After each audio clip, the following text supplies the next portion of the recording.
ఎప్పుడైనా ఆలోచించారా? ఓ కాగితం మీద ఉన్న కొన్ని గీతలు, కొన్ని గుర్తులు మనల్ని నిజ ప్రపంచంలో ఎలా దారి చూపిస్తాయి? ఒక చిన్న గ్రామం నుంచి పెద్ద పెద్ద ఖండాల వరకు దేన్నైనా సరే. ఈరోజు మనం మ్యాప్ల వెనుక ఉన్న ఆ సైన్స్ని కొంచెం లోతుగా చూద్దాం. అసలు కాగితంపై గీసిన గీతలు, కొన్ని సింబల్స్ మనల్ని నిజ ప్రపంచంలో ఎలా నడిపించగలవు? ఇదే మన ఇవాల్టి ప్రశ్న.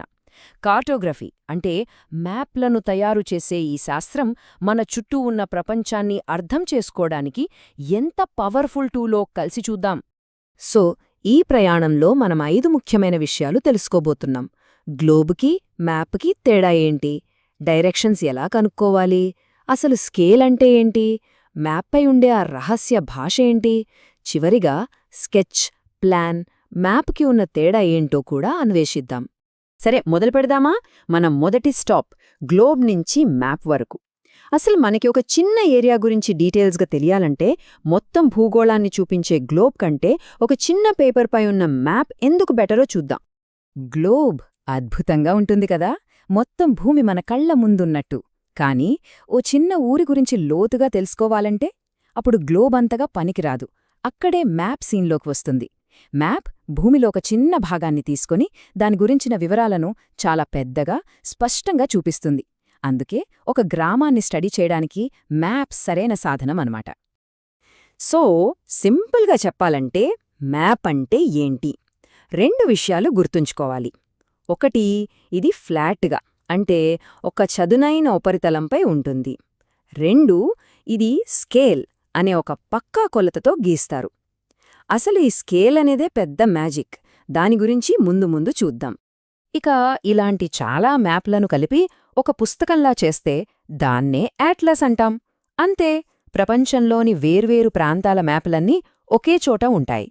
సరే, ఇప్పుడు మన దగ్గర మ్యాపుంది, కాని దాన్ని ఎలా చదవాలి? ముందుగా మనకి తెలియాల్సింది దిశ. మనం ఎటు చూస్తున్నామో తెలియకపోతే మ్యాప్లో ఉన్న దారులకి అర్థమేముంటుంది కదా? ఏ మ్యాప్ తీసుకున్నా ముందుగా వెతకాల్సింది ఒక గుర్తు. అదే ఎన్ అనే అక్షరమున్న బాణం. ఇది నార్త్ అంటే ఉత్తర దిక్కుని చూపిస్తుంది. చాలా మ్యాప్లలో ఇది కుడివైపు పై మూలన ఉంటుంది. ఇదే మన కంపాస్ అన్నమాట. దిక్కులు కనుక్కోవడం చాలా ఈజీ. స్టెప్ 1, ఎన్ బాణం ఎక్కడుందో చూడండి. అదే ఉత్తరం. స్టెప్ 2, ఉత్తరం తెలిస్తే దానికాపోజిట్ దక్షిణం, రైట్కి తూర్పు, లెఫ్ట్కి పడమర.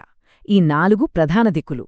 ఇంకాస్త కరెక్ట్గా కావాలంటే వాటి మధ్యలో ఈశాన్యం, ఆగ్నేయం, నైరుతి, వాయువ్యం లాంటి మిగతా దిక్కులు కూడా ఉంటాయి. ఇప్పుడు మ్యాప్లలో ఉండే మరో అద్భుతమైన విషయానికి వద్దాం. అదే స్కేల్. అసలు అంత పెద్ద గ్రామాన్ని ఒకే ఒక పేపర్లోకి ఎలా తీసుకొస్తారు? ఆ మ్యాజిక్ వెనుక ఉన్న రహస్యం ఇదే. స్కేల్ అంటే ఏమీ లేదు, మ్యాప్లో ఉన్న దూరానికి, నిజమైన దూరానికి మధ్య ఉన్న సంబంధం.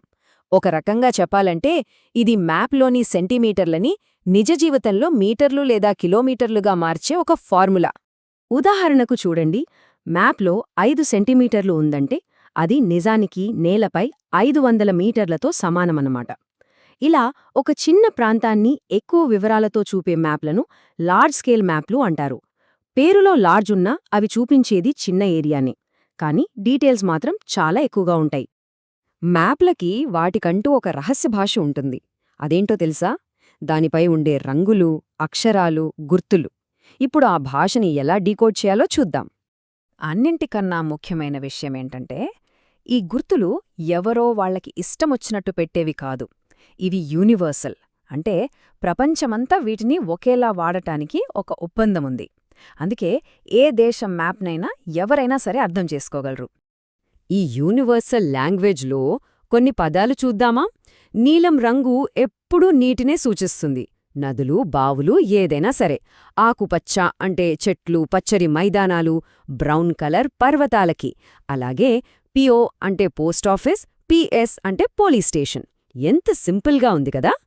సరే, మనం చివరి భాగానికి వచ్చేశాం. ఒక ప్రదేశాన్ని చూపించే ప్రతి బొమ్మ మ్యాప్ కాదు. మరి స్కెచ్, ప్లాన్, మ్యాప్కి తేడా ఏంటి? ఇది క్లియర్గా తెలుసుకుందాం. స్కెచ్ అంటే జస్ట్ మన మెమరీతో గీసే ఒక రఫ్ డ్రాయింగ్. ఫ్రెండ్కి, మన ఇంటికి దారి చూపించడానికి గీస్తాం కదా, అలాంటిది. దీనికి స్కేల్ లాంటివేమీ ఉండవు. అదే ప్లాన్ అయితే చాలా డీటెయిల్డ్గా ఉంటుంది. ఒక రూమ్ పొడవు, వెడల్పు చూపించే బ్లూ ప్రింట్ లాంటిది. ఇది చాలా పెద్ద స్కేల్లో ఉంటుంది. మరి మ్యాప్ను వీటన్నింటికంటే స్పెషల్ చేసేది దాని కరెక్ట్ స్కేల్ ఇంకా యూనివర్సల్ సింబల్స్. సో ఒకసారి మనం నేర్చుకున్న 3 ముఖ్యమైన విషయాల్ని గుర్తు చేసుకుందాం. 1 దిశ, ఎన్ గుర్తుతో డైరెక్షన్స్ కనిపెట్టడం. 2 దూరం, స్కేల్తో నిజమైన దూరాన్ని అంచనా వేయడం. 3 చిహ్నాలు, రంగులు, అక్షరాల భాషని అర్థం చేసుకోవడం. ఈ 3 తెలిస్తే చాలు, ఏ మ్యాప్నైనా ఈజీగా చదివేయొచ్చు. ఇప్పుడు మ్యాప్ చదివే కళ చేతికొచ్చింది. ఈ కొత్త నాలెడ్జ్తో మొదటగా ఏ ప్రదేశాన్ని అన్వేషించాలనుకుంటున్నారు? ఎందుకంటే అసలైన అడ్వెంచర్ ఇప్పుడే మొదలైంది.